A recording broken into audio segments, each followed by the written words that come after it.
que l'homme juste n'autorise aucune partie de lui-même à réaliser des tâches qui lui sont étrangères, qu'il ne laisse pas les classes qui existent dans son âme se disperser dans les tâches les unes des autres. Ça, on va le détailler ça tout à l'heure. Mais qu'il établisse au contraire un ordre véritable des tâches propres, qu'il se dirige lui-même et s'ordonne lui-même, qu'il devienne un ami pour lui-même, qu'il harmonise les trois principes existants en lui, exactement comme on le fait des trois termes d'une harmonie musicale. C'est-à-dire, et ça, en fait, on va le développer, être juste à l'intérieur de soi, ça veut dire créer une harmonie entre différentes parties qui nous composent, à la manière d'une harmonie musicale, où il va y avoir une résonance, il va y avoir un équilibre, un ordre, un cosmos intérieur, qui fait que la justice règne à l'intérieur de soi. La justice régnant à l'intérieur de soi, le rapport qu'on va pouvoir instaurer avec l'extérieur sera de facto juste.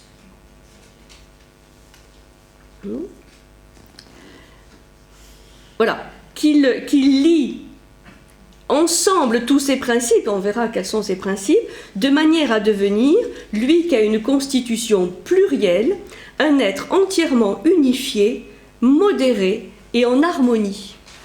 Et là, c'est un point très important chez Platon, le fait que la justice va permettre de rendre un être multiple, évidemment multiple, tiraillé entre plein de besoins différents, un être unifié. Vous savez, c'est la grande question.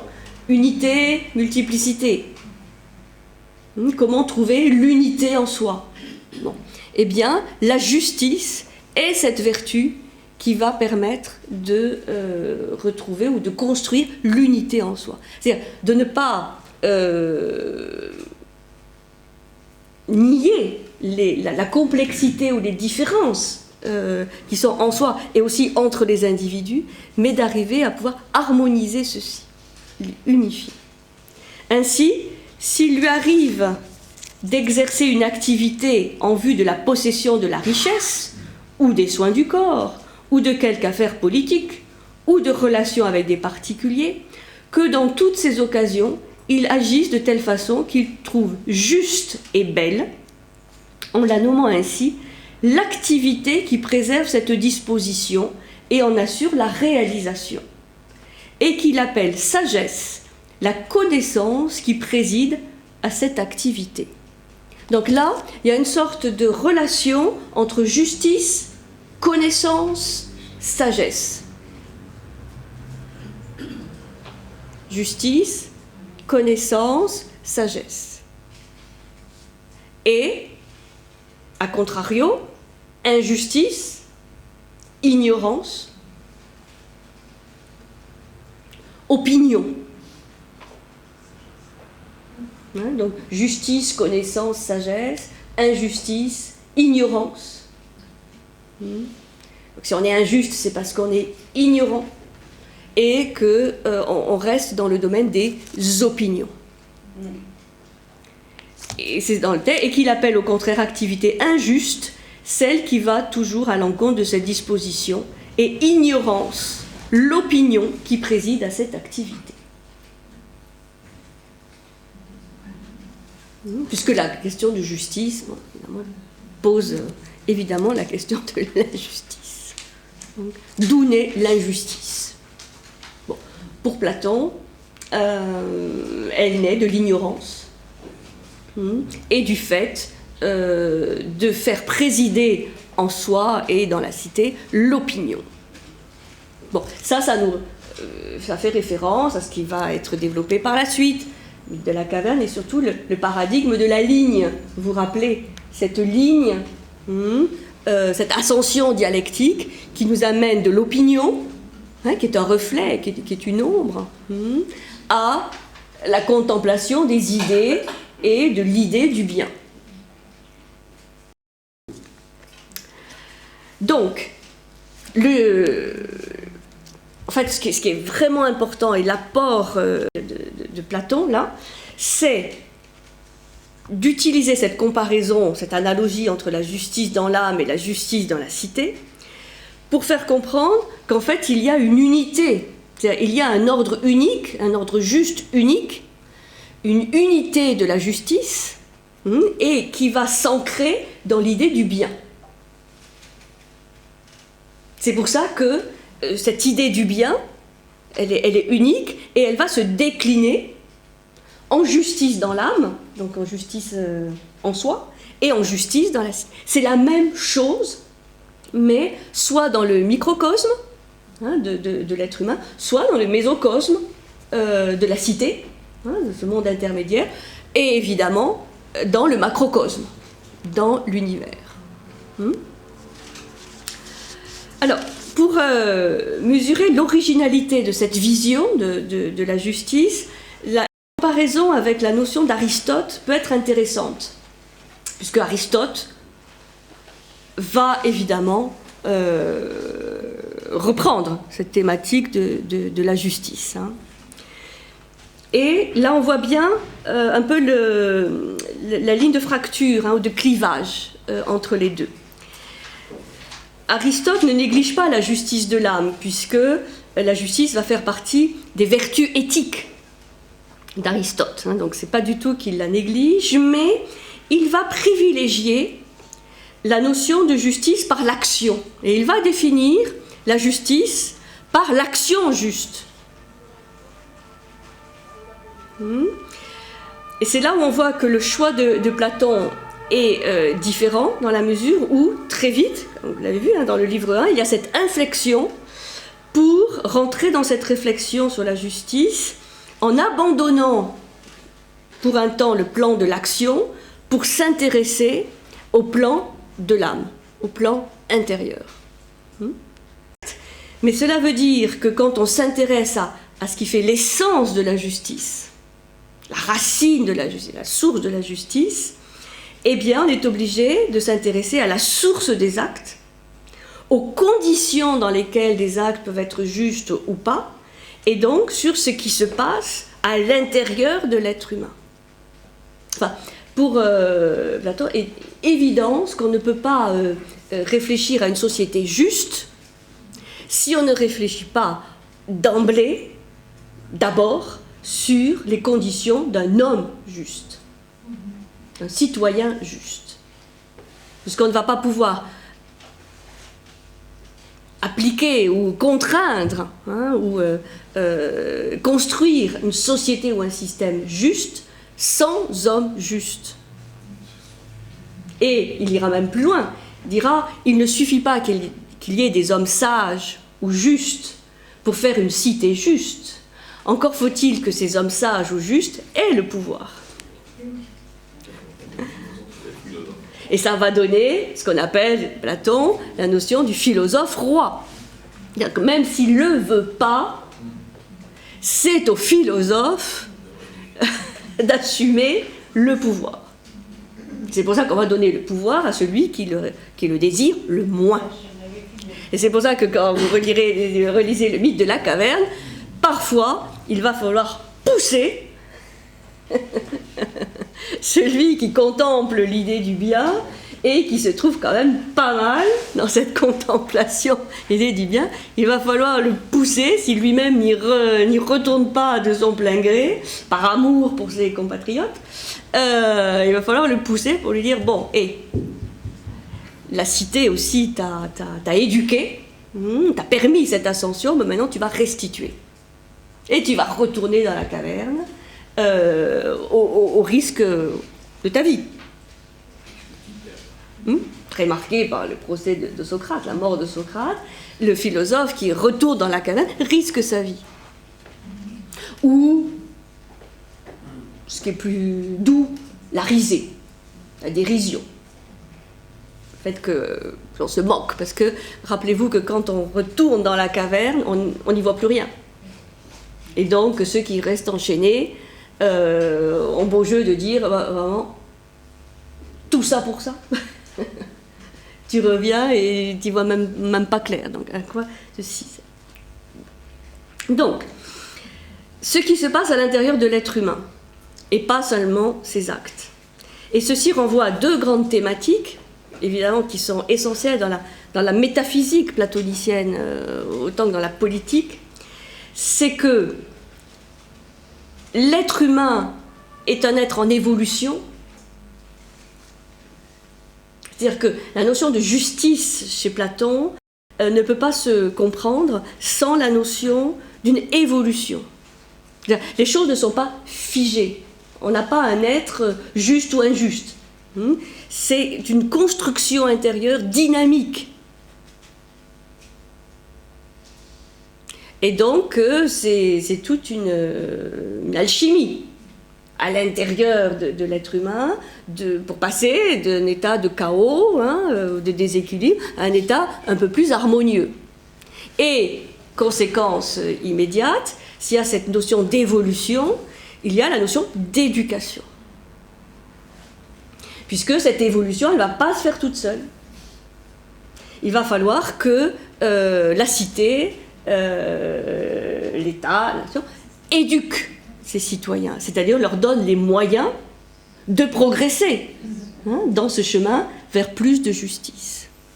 Donc, justice, éducation sont évidemment... justice, évolution, éducation sont directement liés. Alors, petite parenthèse un peu plus ludique, dans le livre 2, il y a quelque chose que vous connaissez sûrement, justement pour apporter un peu d'éléments de grain à moudre pour la réflexion, c'est le fameux mythe ou la figure symbolique de Gygès. Qu'est-ce que c'est que cette histoire de Gygès? Voilà, et il trouve par hasard, suite à un orage, une bague, et il se rend compte qu'en tournant le chaton de la bague, il peut devenir invisible. Et donc, une fois qu'il a découvert ce pouvoir, il va s'arranger pour faire partie des messagers envoyés au palais royal, il va séduire la reine, il va comploter avec elle, assassiner le roi pour s'emparer du pouvoir. C'est-à-dire que là, rien ne peut lui résister doté de cette arme, de l'invisibilité. Et là, se pose toute la question. Que fait l'homme doté de ce pouvoir d'invisibilité? Donc d'irresponsabilité. Et est-ce que l'homme juste est juste parce qu'il sent en lui-même qu'il doit être juste, ou est-ce qu'il le fait simplement par crainte des conséquences de son injustice? Ce qu'on traduit, nous, de manière très simple, par la peur du gendarme. Est-ce qu'on respecte les limitations de vitesse ou autre, parce que sinon on va avoir un PV, ou est-ce que on le respecte parce que on doit le respecter? Grande question. Et qu'est-ce qu'on ferait si, du jour au lendemain, on devenait invisible et qu'on pouvait faire, obtenir tout ce qu'on veut, faire tout ce que la loi nous interdit?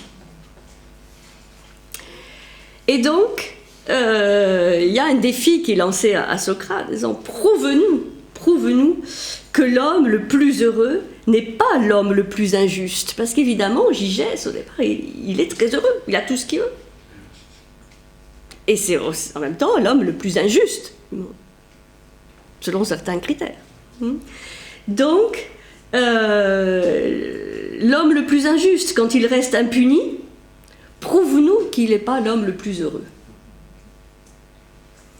Prouve-nous que la justice doit être cherchée comme le bien de l'âme et non pas comme un moindre mal, et qu'il y aurait des raisons d'être juste même si on possédait l'anneau de Gygès. Donc la question c'est comment rester juste, comment être juste même si on possède l'anneau de Gygès. C'est une bonne question à se poser. Si je devenais invisible, qu'est-ce que je ferais?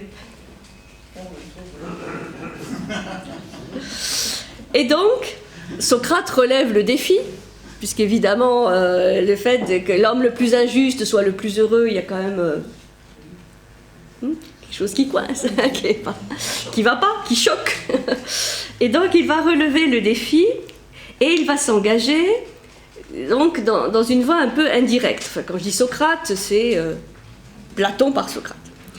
Et cette voie indirecte consiste à rechercher la justice dans la cité, d'abord, puisque dans la cité, elle est écrite en plus gros caractères que dans l'âme, hein, elle est plus évidente, puis à appliquer ensuite à l'âme le résultat de cette recherche, en se fondant sur une analogie. Donc, même s'il y a cette notion de justice dans l'âme, il ne va pas l'aborder d'emblée, il va faire un détour par la justice dans la cité.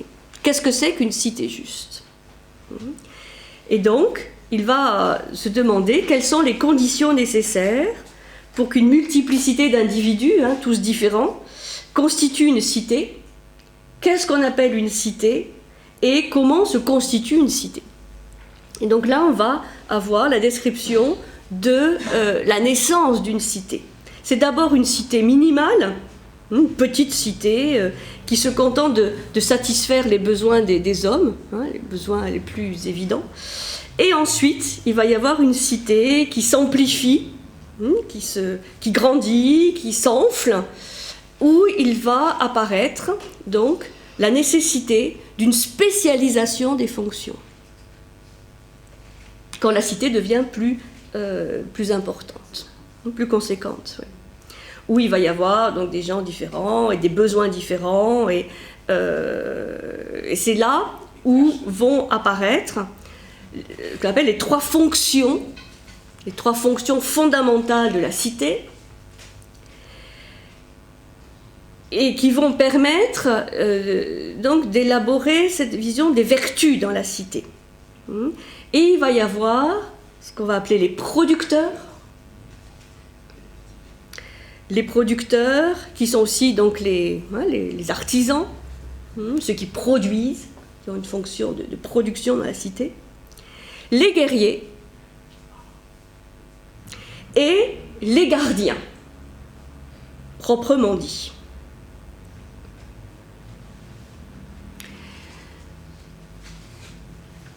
C'est pas propre à Platon, cette division, puisqu'on va la retrouver dans ce que Dumézil appellera la trifonctionnalité de la société, avec ces trois ordres, ces trois fonctions, ces trois classes, disons, entre guillemets. Alors, d'abord, le terme de gardien, il faut savoir, désigne sans distinction ceux qui défendent la cité et ceux qui la dirigent. Et ensuite, il va diviser la classe des gardiens en deux. Et c'est là où on va avoir cette distinction entre les gardiens proprement dits, c'est-à-dire ceux qui dirigent la cité, c'est-à-dire qui ont le pouvoir stratégique, tactique de la cité, et les auxiliaires de ces gardiens, qui seront les guerriers, c'est-à-dire ceux qui vont avoir la mission de défendre la cité. De défendre la cité contre les risques extérieurs, essentiellement, mais aussi, éventuellement, intérieurs. Mais essentiellement, quand même, les risques, l'armée est là pour défendre, d'abord vis-à-vis des risques extérieurs, d'invasion, de conflits, mais si nécessité fait loi, ces guerriers sont armés, sont formés, peuvent aussi défendre la cité de l'intérieur.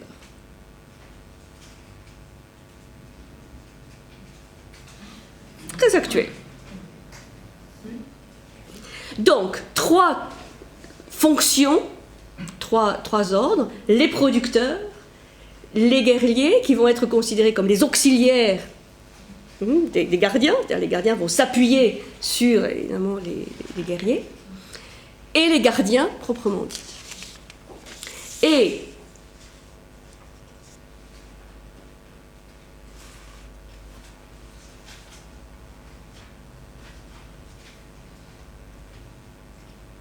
c'est le fonctionnement de cette cité tripartite qui va permettre à Platon de développer quelles sont les vertus qui pourraient être associées à chacune de ces fonctions.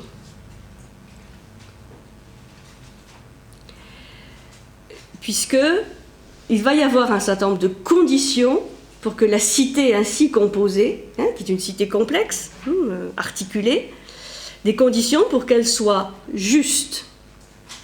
C'est pour ça, je fais une petite parenthèse, que tout ce qui suit, livres 5, 6, 7, jusqu'à 10, va être consacré pour la majeure partie à l'éducation des gardiens. Mais surtout des gardiens. Parce que c'est eux qui dirigent la cité. Et c'est eux qui doivent être le plus irréprochables. Donc tout ce que Platon va expliquer sur l'éducation, un certain nombre de règles qui peuvent paraître très strictes, s'appliquent aux gardiens. Pas aux autres parties de la société. Alors, dans l'examen de cette nature de la cité, il va y avoir 4 vertus qui vont ressortir. Les 3 premières vertus sont la modération, le courage et la sagesse ou la raison. Donc, modération, courage, sagesse ou raison. Et chacune de ces vertus va être plus ou moins, avec des bémols, mais plus ou moins associée à l'une des fonctions de la société. Oui, ça va venir après. Et la 4e vertu, qui se situe sur un autre plan, puisque d'emblée, c'est une vertu de la cité tout entière, elle a un autre statut. La justice va être liée à l'idée d'équilibre, d'harmonie, si chacun des composants de la cité joue son rôle et développe la vertu qui lui est associée. C'est-à-dire que la justice va être la 4e vertu, mais comme une conséquence de l'application des 3 premières vertus à chacun des composants, chacune des composantes de la cité. C'est pour ça qu'on peut parfois dire qu'il y a un synonyme de justice, c'est harmonie, comme l'harmonie musicale dont parlait tout à l'heure. Encore faut-il que la modération soit la vertu recherchée, bien sûr par les producteurs, mais par tous. C'est-à-dire la modération ou la tempérance, parce que tout ça va donner ensuite des vertus cardinales. C'est pour ça qu'il y a 4, même s'il y a vraiment 3, et la justice qui est la 4e et qui a un autre statut. La modération, la tempérance, c'est valable pour tous. Pour les producteurs, mais aussi pour les guerriers, pour les gardiens. Puisque c'est le fait de modérer, de tempérer ces pulsions, c'est un travail de maîtrise, de domination de soi-même. Tout le monde doit faire preuve de modération. Les gouvernants comme les gouvernés. Et c'est très important, je crois, parce que ça peut être aussi la base d'un pacte, d'un accord entre les différents composants constituants de la société, c'est que tous doivent faire preuve de modération, on va dire aussi de tempérance, de prudence. Le courage, la 2e, elle est vraiment plus spécifique aux guerriers. Le courage, l'ardeur, Le fait d'affronter les risques, pas pour son bien propre, mais pour le bien de la cité. Bon, tout naturellement, comme on va dire dans la République, le courage de la cité, c'est le courage d'une fraction de la cité, celle des guerriers. Mais ce qui est intéressant, c'est de voir que le courage des guerriers rend la cité tout entière courageuse. La modération des producteurs, mais aussi des autres, rend la cité modérée. C'est-à-dire que la cité devient courageuse parce qu'il y a des guerriers courageux. Et on ne va pas demander forcément aux producteurs ou aux gardiens d'être aussi courageux. Les gardiens, ils vont l'être, mais d'une autre manière. Mais la vertu de l'un, comme par résonance, donne la vertu de l'ensemble. Ça c'est intéressant parce qu'il y a donc une responsabilité, une co-responsabilité à la justice dans la cité. Ce n'est pas simplement le problème des magistrats ou des gardiens, non. C'est l'ensemble des citoyens, l'ensemble de la cité qui est concerné. Et enfin, la sagesse ou la raison,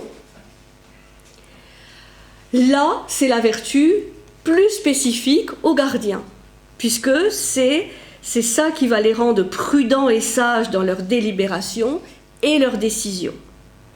L'État est juste par le fait que chacun des trois ordres, ou des trois groupes qui le composent, remplisse sa fonction et développe la vertu qui lui est associée. Ainsi se trouve fondée la définition de la justice, que pour chaque individu, c'est la possession de son bien propre, c'est-à-dire de sa qualité propre, et l'accomplissement de sa propre tâche. Donc ça suppose de connaître quelle est sa nature propre, sa vertu propre, accomplir sa propre tâche en fonction de cela. Ceci permet de contribuer à la justice de la cité, de la société. Et ce qui va donner ensuite cette définition aussi pour l'État, que la justice va consister à donner à chacun en fonction de sa nature et de ses actes, mais en fonction de sa nature intime, sa nature profonde, sa nature de l'âme. Et c'est ça qui va ensuite permettre d'enchaîner avec la notion de justice dans l'âme. Là, on a vu la justice dans la cité, c'est l'équilibre des trois ordres, chacun ayant une vertu à développer, et que cette vertu, elle n'est pas acquise une fois pour toutes. C'est-à-dire c'est tous les jours, que ceci est remis en cause. On peut être courageux un jour et lâche le lendemain. On peut être modéré un jour et impulsif le lendemain. On peut être sage un jour, rationnel un jour. Alors, on va faire la pause tout de suite. Donc, la justice consiste à donner à chacun en fonction de sa nature et sa. Donc, qu'est-ce que ça veut dire que la justice dans l'âme? Et on va retrouver, par analogie, ces trois vertus et la quatrième, justice, dans le fonctionnement de l'âme humaine. Et c'est ça qu'on va trouver expliqué aussi, dans la République, mais aussi dans un autre dialogue qu'on avait étudié, qui est le Phèdre, où on va avoir cette fameuse image ou allégorie de l'attelage ailé de l'âme. C'est une analogie, sachant que chaque être humain va avoir les trois parties de l'âme. Donc c'est pas une analogie, une correspondance stricte, mais c'est une analogie, c'est-à-dire de dire d'une autre manière à peu près la même chose, pour renvoyer à chacun à sa responsabilité individuelle. Donc ça c'est quelque chose qu'on va revoir. Qu'est-ce que c'est que ces quatre vertus dans l'être humain? Et si on a le temps, on finira par ce par quoi finit la République, qui est le livre 10, là je conseille vraiment de le lire parce que c'est vraiment très intéressant, c'est le mythe d'Air. d'Air le pamphilien, le mythe d'Air, ER, le mythe d'Air, qui va aborder le problème de la justice, alors là, sous un autre, avec un autre regard, qui est la justice un peu rétributive d'une vie par rapport à l'au-delà, ou, disons, le retour sur Terre, avec quelle destinée on va choisir. Donc, une fois que Platon a expliqué la relation entre les composants, les trois composants de la cité et les trois vertus, il va y avoir la transposition des résultats obtenus à l'individu. Donc, ce que je disais, on revient maintenant à l'individu, en ayant fait ces détours nécessaires par la cité. Et donc, cette transposition ouvre le grand débat sur les différentes parties de l'âme et les raisons de les distinguer. Alors, l'âme dont il est question ici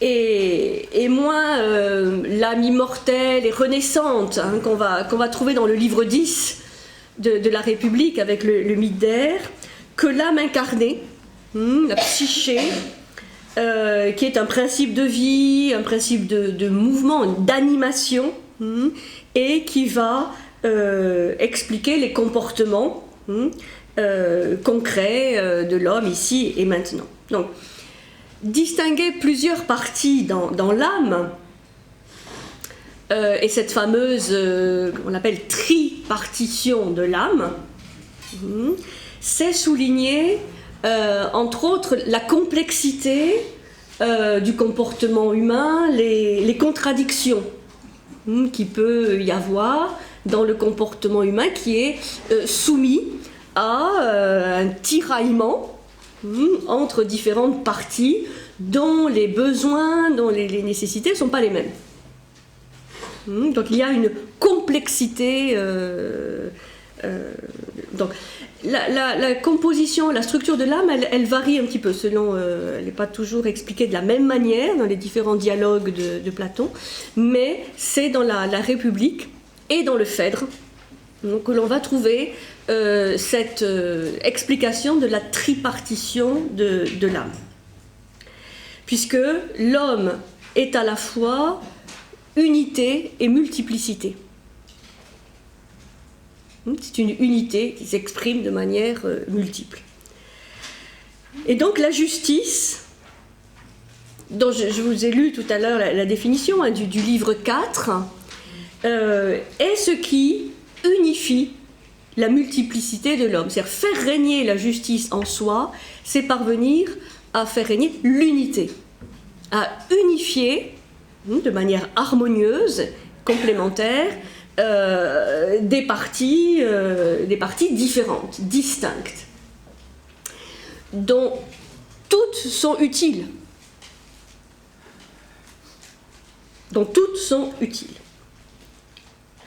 Donc quand on rapproche la tripartition de l'âme qu'on va voir et la division de la cité en trois groupes, la différence évidemment entre les deux tripartitions se précise, puisque les gardiens qui vont être associés à la sagesse ou à la raison, nous, on l'a vu, les guerriers au cœur de Psyché, au thumos, au courage, et les producteurs à cette autre partie de la Psyché qui est Épithumia, le désir. Mais il est évident qu'il va y avoir une petite distinction qu'on va étudier entre la tripartition de l'âme et la tripartition de la cité. Puisque la tripartition de la cité, c'est assez exclusif. C'est-à-dire si on est gardien, on n'est pas guerrier ni producteur. Si on est producteur, on n'est pas gardien ni guerrier. Si on est guerrier, on n'est pas gardien ni producteur. C'est exclusif de l'autre. L'appartenance à un groupe. Pour l'âme, les choses sont un tout petit peu plus imbriquée, un petit peu plus complexe. Donc, dans l'âme, la fonction des guerriers de la cité est assumée par l'ardeur, le thumos. C'est-à-dire que, là on voit bien, dans la constitution de l'âme, où vous avez en haut nous, qui est traduit par la raison, vous avez thumos, qui est donc le courage ou l'ardeur, et épithumia, qui est le désir. Donc, je vous ai fait les deux schémas. Le schéma de l'homme, avec cette tripartition, nous, psyché, soma, ce qu'on avait déjà vu à multiples reprises, la raison ou l'esprit, psyché, l'âme, et soma, le corps physique, le physique. Et ce qui est donc intéressant dans cette tripartition de l'âme, c'est que cette psyché, qui est le monde médiateur, qui fait le lien entre nous et soma, cette psyché, elle va être elle-même subdivisée en trois. La partie supérieure de psyché, qui, vous voyez, chevauche nous, les Grecs vont l'appeler, enfin Platon va aussi l'appeler nous, du même mot. Le cœur de psyché, thumos, le courage, l'ardeur, et là où psyché chevauche soma, ça sera épithumia. Donc on a une tripartition de l'homme, une tripartition de l'âme, et tripartition de la cité. Donc ce qu'on voit là, c'est que c'est ce qui est expliqué aussi dans le Phèdre, avec ce fameux attelage ailé, où on a l'âme qui est comparée à un attelage, un char, ailé parce qu'il le fut autrefois, où il y a deux chevaux de nature distincte, le cheval noir, un peu rétif, pas très obéissant, mais qui a une énergie formidable, donc qui est représenté par épithumia, puisqu'il a de l'énergie, il a du désir, il est impulsif, et c'est quelque chose qui est absolument indispensable à l'âme, parce que c'est ça qui lui donne sa vitalité, mais une vitalité débridée, évidemment, désordonnée, qu'il va falloir canaliser. Le cheval blanc, qui lui est beaucoup plus courageux, et qui doit travailler ce courage, et beaucoup plus obéissant aux ordres du cocher, donc il a le sens de l'honneur aussi, de ce qu'il doit faire. Donc c'est l'autre cheval de l'attelage, et tout ça, toutes ces tensions doivent être gérées, assumées par le cocher, celui qui doit quand même, malgré tout, faire avancer le char. Et qui, lui, est associé à nous, la raison, puisqu'il lui faut raison, prudence, sagesse, pour que, malgré des tendances divergentes, un qui veut aller d'un côté, l'autre de l'autre, il puisse quand même garder la maîtrise du char. Ça, c'est une image pour faire comprendre qu'est-ce qui se passe en nous, dans notre âme, c'est-à-dire dans notre psyché, où il y a des tendances contradictoires. Où il y a des désirs, des impulsions, des sensations qui vont nous faire aller d'un côté. Il y a quand même le courage, l'ardeur, le sens de l'honneur. On va nous dire non, peut-être c'est autre chose. Et puis il y a la raison, la sagesse qui doit mener les deux et faire en sorte que peut-être une certaine harmonie, une certaine justice puisse quand même émerger de là. Donc la justice dans l'âme, c'est quand chaque partie de l'âme joue son rôle au mieux par l'expression de la vertu qui lui est associée. Donc, si le cheval de désir travaille la modération, dans le sens d'une modération des désirs, des impulsions, une plus grande tempérance, si le cheval d'ardeur, d'honneur, mais travaille encore un peu plus le courage, et si le cocher travaille la sagesse et la raison, eh bien, son propre attelage va pouvoir dégager de la justice. Et on va pouvoir être appelé un individu juste. Et où on voit bien qu'il y a un élément qui va jouer un rôle charnière. De la même manière que Psyché joue un rôle charnière entre Nous et Soma, eh bien c'est Thumos, le courage. Ce courage qui est aussi, comme dit Platon, un courage personnel, mais un courage politique, un courage, le fait de prendre des risques, mais intelligent, mesuré. C'est ça qui va faire l'articulation harmonieuse entre Noüs et Épithumia. D'où évidemment aussi, par rapport à la cité, le rôle essentiel des guerriers, qui ne peuvent pas être simplement des va-t-en-guerre, mais qui doivent être courageux et surtout mettre le bien commun au-dessus de leurs biens particuliers, individuels.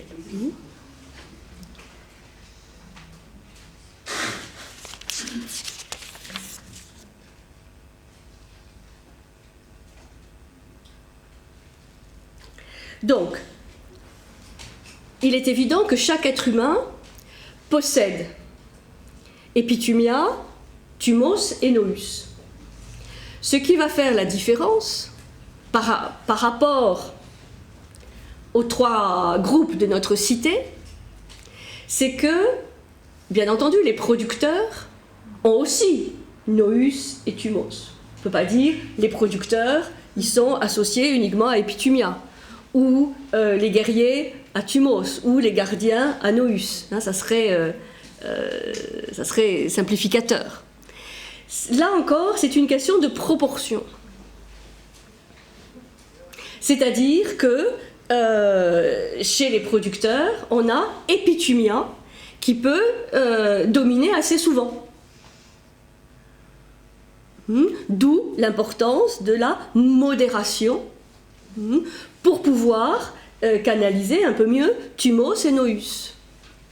Donc le courage et la raison.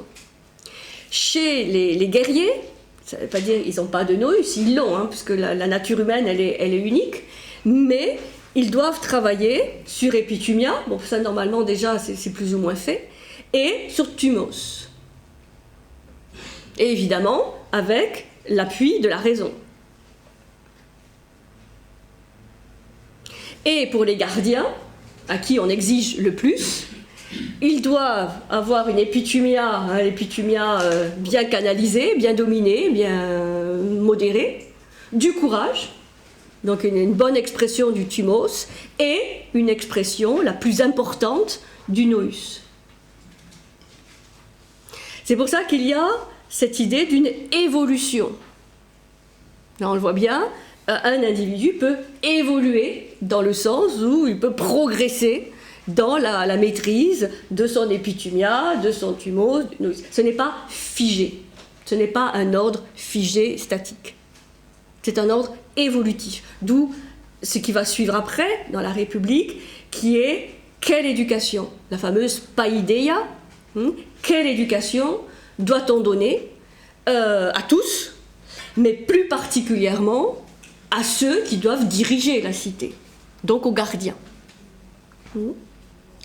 Et c'est là où, là donc, vous comprenez bien que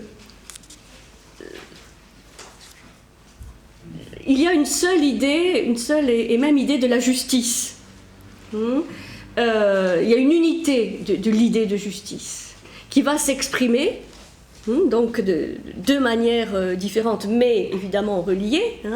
La justice dans l'âme, la justice dans la cité.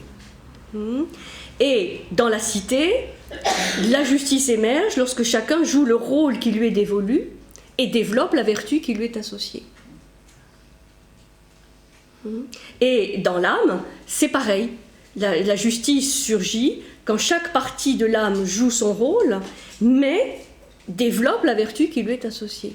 Donc c'est un cheval de désir canalisé, un autre cheval courageux mais pas téméraire. Parce que le courage, rappelez-vous, c'est toujours juste milieu entre la témérité et la lâcheté, donc on peut toujours tomber.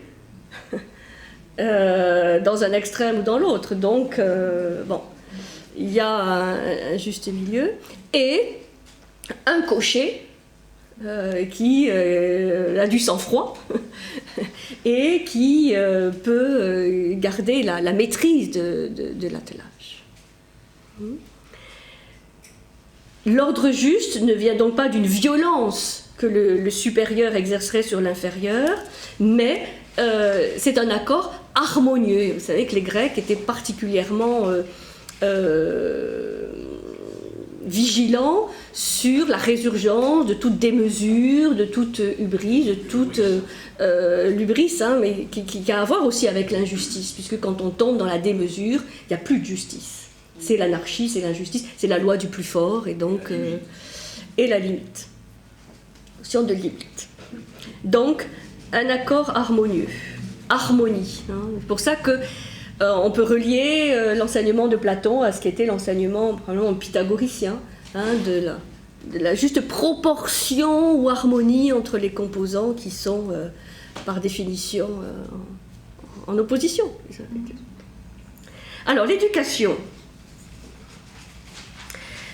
C'est là où on voit que la conception que Platon a de l'éducation est très différente et s'oppose à l'éducation telle que les voyaient par exemple les sophistes.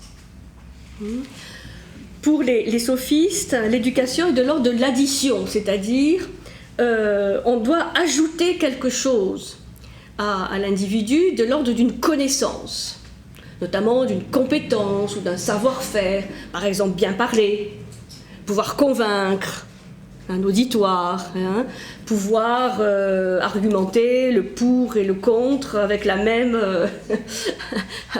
force, la même puissance de conviction. Hein. Donc, il s'agit d'ajouter quelque chose, d'apporter quelque chose à l'individu.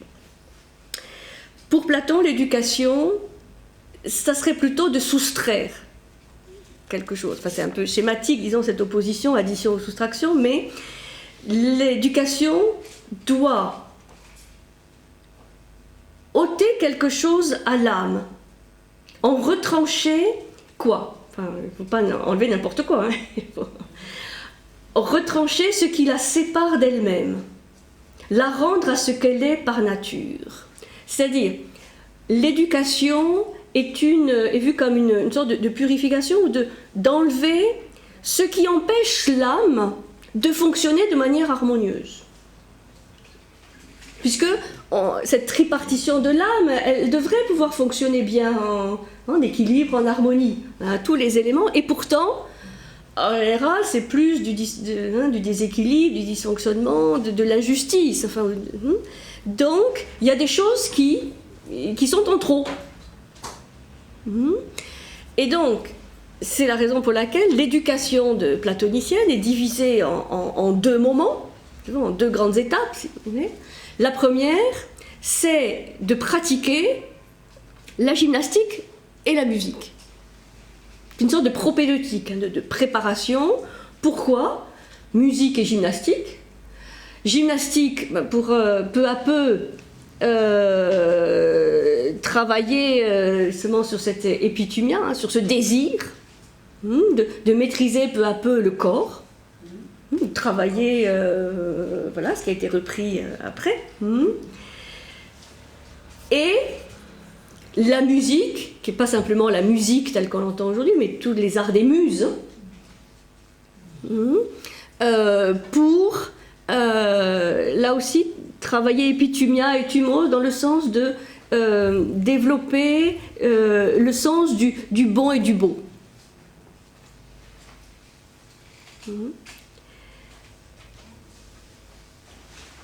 Et ensuite vient le seconde étape, le second moment. Une fois que l'âme a déjà été un petit peu rendue à elle-même, l'éducation consiste à lui proposer le chemin, la méthode capable de la conduire de manière progressive, par degrés, jusqu'à la contemplation de l'idée du bien. Et ça, c'est le rôle de la philosophie. Donc, on peut dire de manière très schématique que la gymnastique, c'est pour la maîtrise de soma, hein, la musique de Psyché et la philosophie de la raison.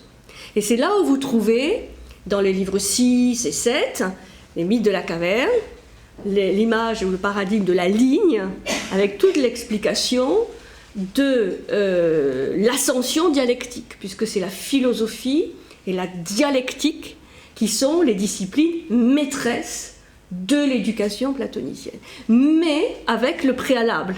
On ne peut pas rentrer d'emblée dans la pratique de la dialectique, hein, de cette ascension, sans avoir déjà un peu débroussaillé le terrain, purifié, nettoyé, pour que ce soit une âme déjà qui s'est retrouvée elle-même, hein, qui puisse faire cette ascension. Là, on ne peut pas trop brûler d'étapes, sinon il y a le piège ou le risque de mettre la raison au service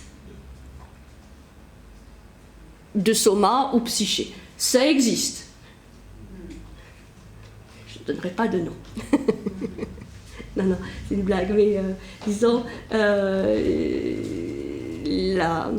c'est le summum de l'éducation platonicienne, hein, le dialogue, la dialectique. Et c'est toute cette ascension, là je ne reprends pas, hein, ce qu'on a vu avec la ligne, hein, pour partir de l'opinion, ensuite à l'objet lui-même, aux hypothèses mathématiques, et enfin à la contemplation des idées.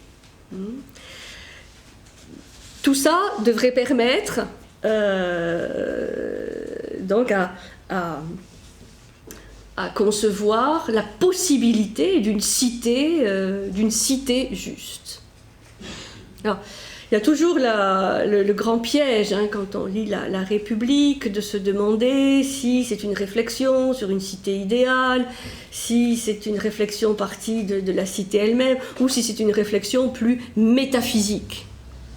C'est-à-dire qu'en fait, il ne va pas poser les jalons d'une cité qu'il voudrait faire, une cité idéale, mais une réflexion plus métaphysique sur qu'est-ce que c'est que la justice et l'éducation. Bon, ça c'est un problème qui n'est pas résolu, parce que ça dépend un petit peu du point de vue que l'on aborde, des sensibilités de chacun, mais disons que prenons-le plus comme une réflexion qui relie vraiment des problèmes, une vision métaphysique à une vision politique et individuelle. Alors, comme il le dit, il y a des risques. Il y a des risques dans cette éducation, notamment par rapport à l'éducation des gardiens. Puisque l'éducation des gardiens, elle est très développée, hein, dans la République sur plusieurs livres.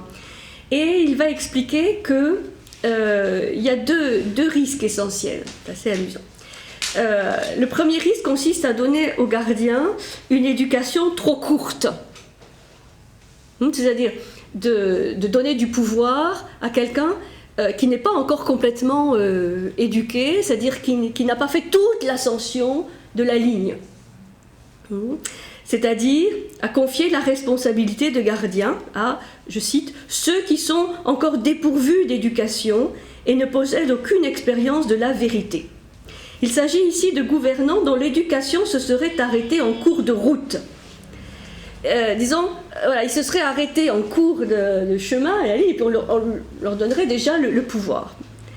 Alors, il y aurait peut-être une certaine rectitude dans leur façon de gouverner. Je trouve ça vraiment très intéressant par rapport à la formation, nous, de nos élites. Il y aurait peut-être une certaine rectitude dans leur façon de gouverner, mais une rectitude encore fragile, incertaine, car celui qui ne va pas jusqu'à l'idée du bien reste prisonnier du multiple. Voilà le problème. C'est-à-dire que si on confie le pouvoir à quelqu'un qui est en route, mais qui n'est pas encore arrivé jusqu'à la contemplation de l'unité, il restera prisonnier de la multiplicité. Et donc des points de vue, disons, multiples, partisans. Son action, pour cette raison, restera un peu incertaine et flottante.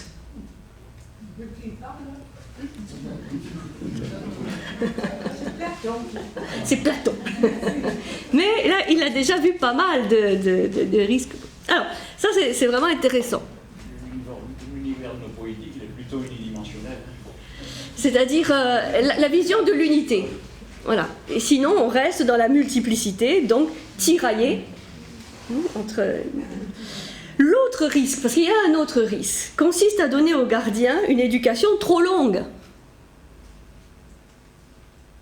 qui pourrait leur faire croire que l'éducation n'a pas d'autre fin qu'elle-même, et ne tend à rien d'autre que se prolonger indéfiniment en s'établissant une fois pour toutes dans cette contemplation des bienheureux, cette contemplation de l'idée du bien, et de penser que ça y est, c'est fait, on est arrivé, donc on peut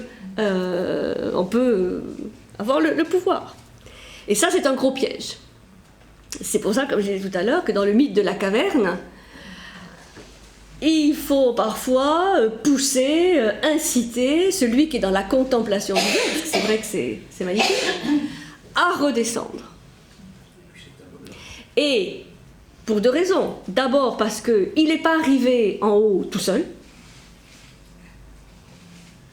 Il a une dette vis-à-vis de la cité, parce que c'est la cité qui l'a éduqué. Donc il doit restituer à la cité ce que l'éducation lui a apporté.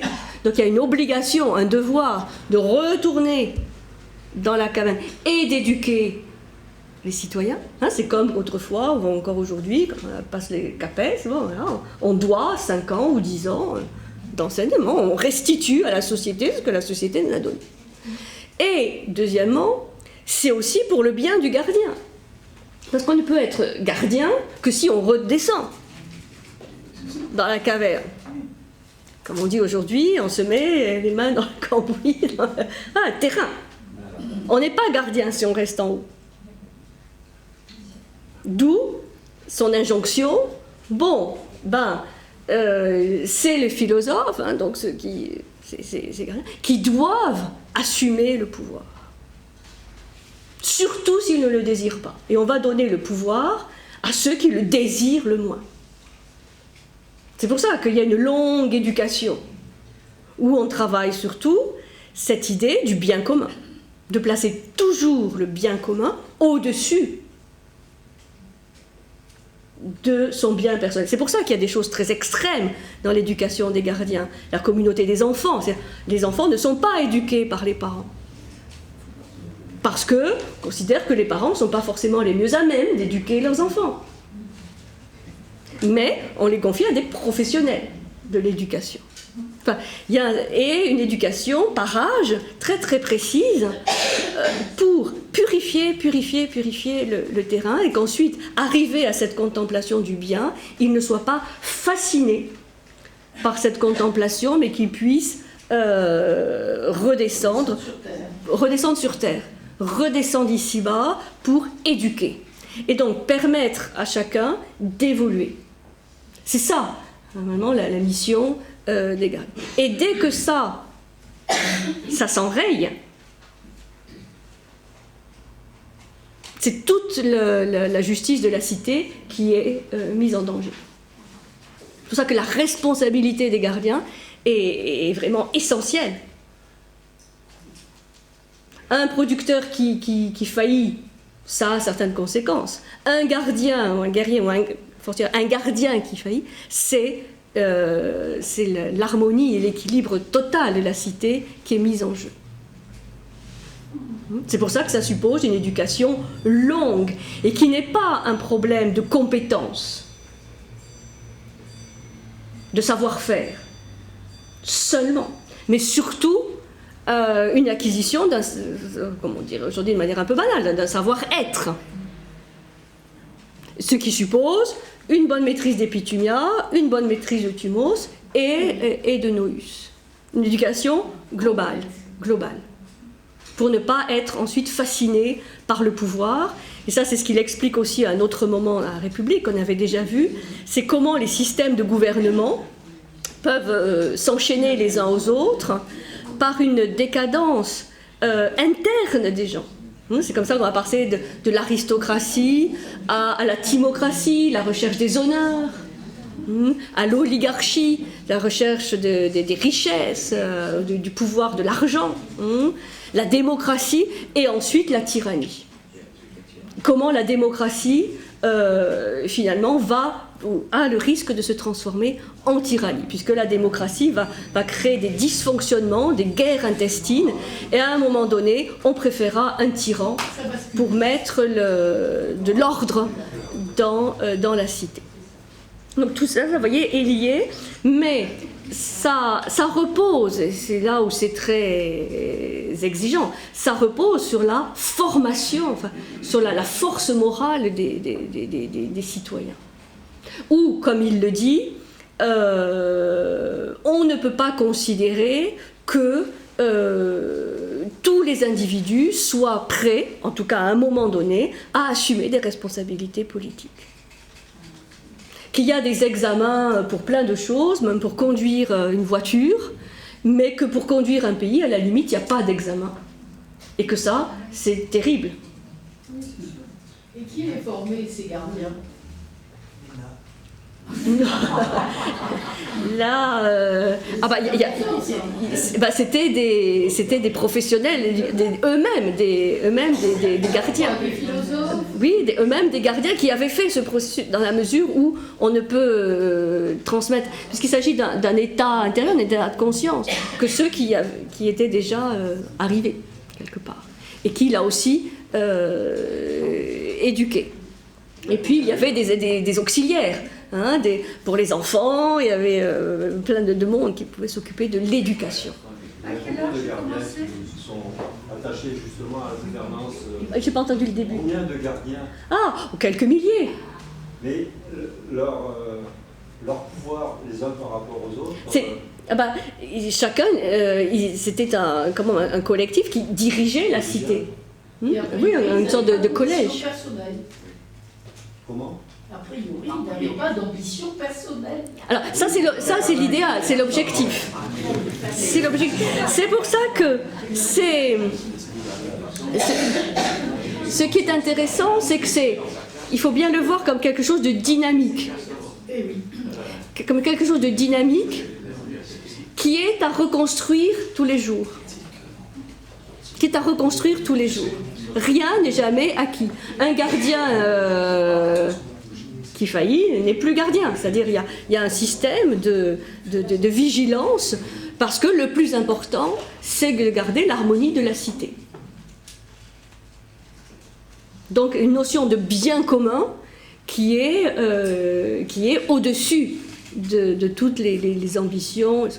Ça ne veut pas dire qu'il n'y ait pas l'homme et reste homme, ça ne veut pas dire qu'il n'y a pas une petite volonté de pouvoir ou de richesse ou d'honneur, mais c'est jamais, ça ne doit jamais être un moteur. Oui, mais il y a un côté guerrier qui est... Les grands systèmes qui ont confié l'éducation des enfants, les grands pays d'ailleurs, qui ont confié l'éducation des enfants en collectif, ça n'a quand même pas été réussi. Qu'on prenne l'Allemagne nazie, qu'on prenne Israël, qu'on prenne les communistes, ça mène à chaque fois à des centres de développement extraordinaires. C'est une réflexion. Non, dans le sens où il faut étudier. Rien n'est simple dans l'éducation. Donc quel système disons, c'est pour ça que je pense qu'il est important de lire la République comme une réflexion aussi métaphysique. Bien sûr politique, mais ne pas justement la lire que d'un point de vue politique, parce qu'à ce moment-là, effectivement, dire voilà, ça va donner un système totalitaire, la preuve, C'est pas simplement sur ce plan-là que l'intérêt de la République réside. C'est justement de renvoyer toujours à la formation individuelle. Donc il faut voir dans les cas historiques que tu as cités. Si on met autant l'accent sur la formation individuelle, c'est l'autonomie de chaque individu, ou pas. Parce que c'est là où, vous voyez, Thumos, il est la charnière. Donc, il ne s'agit pas d'embrigader, il ne s'agit pas, parce que ça, c'est facile. Mais d'éduquer vraiment l'individu pour en faire quelqu'un d'autonome, qui en toute connaissance de cause. C'est un idéal. Oui, ça peut être considéré comme une... Enfin, avec tous les pièges. Mais il faut voir aussi tous les pièges, parce que il faut être juste. Si on étudie quelques systèmes, il faut voir aussi ce qu'a donné tous les systèmes pseudo-égalitaires. Pseudo-égalitaires, où finalement, à la fin, on se rend compte que souvent, qu'est-ce qui domine? La loi du plus fort. Donc, il faut voir tous les pièges. Pas simplement d'un système, mais qu'est-ce qu'a donné aussi une vision égalitariste? Pour être juste, enfin, pour être un peu objectif. Il y a des pièges partout. Hein. Il y a des pièges partout. C'est comme au système religieux, il y a des pathologies de chaque religion. Aucune religion ne peut dire moi, non, jamais. Bon. Alors, toutes voulues du pouvoir temporel. Bon. Et donc, il y a des maladies. Il y a des pathologies. C'est vrai, c'est intéressant d'étudier sa succession des gouvernements, parce qu'on voit qu'à chaque système de gouvernement, il y a des choses bien, et puis il y a des pathologies, il y a des maladies qui peuvent se développer. C'est pour ça qu'il faut toujours être extrêmement vigilant, de toute façon. Parce que tout peut déraper, tout peut devenir le contraire de ce que ça promeut. Là-dessus... très, très prudent. Donc, tout ça pour dire que pour Platon, parce que ça va être différent de ce qu'on verra la semaine prochaine avec Aristote, il n'y a pas de contradiction entre la vie contemplative, la vie politique et la vie active. La contemplation ne doit être pas recherchée pour elle-même, mais pour ensuite développer un autre regard, puisque la vision, chez Platon, c'est important. Celui qui est monté jusqu'à l'idée du bien, en descendant dans la caverne, il va développer une autre vision. Il verra les choses autrement. Et c'est ça qui est important. Donc, il y a sans arrêt un yo-yo, un va-et-vient entre la vie contemplative, la vie politique, donc la vie active. Et c'est ça qui est demandé aussi aux gardiens, de ne pas se réfugier dans la contemplation du bien non plus, mais de développer dans la caverne un autre regard pour éduquer autrement. Ça va? Bon, c'est pas pour poser un certain nombre de questions. Hein. Alors, je finis simplement, quand même, parce que ça, c'est pas très très connu et c'est vraiment intéressant, que vous pourrez lire, c'est très court, c'est la fin du livre 10 de la République, avec ce fameux récit d'Air, ce qu'on appelle R, le mythe d'Air, ER, qui venait d'une cité telle qu'on l'appelle Air le Pamphilien. Je ne sais plus comment s'appelle la cité, Pamphilos ou Pamphilos, quelque chose comme ça. Donc Air le Pamphilien. Et là, c'est vraiment... C'est pour ça que c'est intéressant, parce que comme ça finit la République, et que c'est aussi une question de justice, on dit que ça doit être important. Début, la fin. Et donc c'est le récit de quelqu'un, d'un jeune homme, R, qui est mort sur un champ de bataille, donc voilà, qui est passé dans l'au-delà, et qui raconte ce qui se passe dans l'au-delà. Donc un petit peu comment chacun dans l'au-delà va quelque part devoir assumer ce qu'il a été sur Terre, hein, avec toutes les bêtises qu'il a faites, mais aussi toutes ses qualités, ses mérites, et comment chacun, c'est ça qui est intéressant, parce que ce n'est pas développé dans beaucoup de dialogues, comment chacun va choisir un nouveau destin, puisqu'il va revenir sur Terre. Parce que là, on a la vision de l'âme immortelle, qui se désincarne à un moment donné, mais qui va devoir revenir, le principe de réincarnation, va revenir avec une nouvelle personnalité, avec un nouveau destin. Et elle raconte comment chacun va choisir, alors avec une certaine conscience ou plus poussée que par autre chose, choisir un destin. Et surtout, c'est là où on voit qu'il y a ce grand piège, où ces âmes, à un moment donné, une fois qu'elles ont choisi ce destin, un peu comme à la loterie, vont être assoiffées, et donc elles vont aller boire les fameux fleuve l'été, L-E-T-H-E, où elles vont tout oublier, tout oublié ou presque. C'est pour ça que, après, il va y avoir évidemment dans l'éducation, je reviens à l'éducation, le rôle de la mémoire, très important, hein, la réminiscence, qui va créer une sorte de continuum entre toutes ces expériences de vie. Et à telle enseigne que les Grecs définissaient la vérité par le mot de aletheia, la vérité, hein, aletheia. C'est un A privatif, c'est absence d'oubli. Bon, mais ces âmes sont la plupart extrêmement assoiffées, donc elles vont, même si on leur dit de faire attention, elles vont boire aux eaux du Léthé, elles vont tout oublier, donc elles vont revenir sur Terre, hein, avec le destin qu'elles ont choisi, hein, en général en réaction au destin précédent. Hein, donc celui qui avait été très actif va choisir une incarnation de pêcheur à la ligne, hein, pour avoir la paix. Le premier qui se présente, lui, il choisit le destin de tyran, parce que c'est le pouvoir, il n'a pas eu trop de pouvoir jusqu'alors, donc il veut bien compter sur cette nouvelle vie pour avoir du pouvoir, puis il se rend compte assez vite que c'est pas drôle, la vie d'un tyran. Bon, enfin, vous voyez, chacun choisit Ulysse, qui après toutes ses pérégrinations veut avoir une vie plutôt tranquillote. Enfin, voilà, c'est là où on voit le système de réaction, hein, par rapport à ce qui a été avant. Et surtout, donc, cet oubli, c'est-à-dire que voilà, on revient, mais avec encore beaucoup de choses à expérimenter, puisqu'il n'y a pas la mémoire des expériences passées. Donc il va falloir revivre par un certain nombre de problèmes, d'épreuves, pour réacquérir la conscience, pour essayer que cette conscience puisse durer. C'est-à-dire qu'au moment de boire, on se dit attention, je ne bois pas trop. Mais ça veut dire que ce travail de modération, de maîtrise, doit avoir été fait avant. Puisque dans l'au-delà, il ne va rien se passer, il n'y a pas de miracle.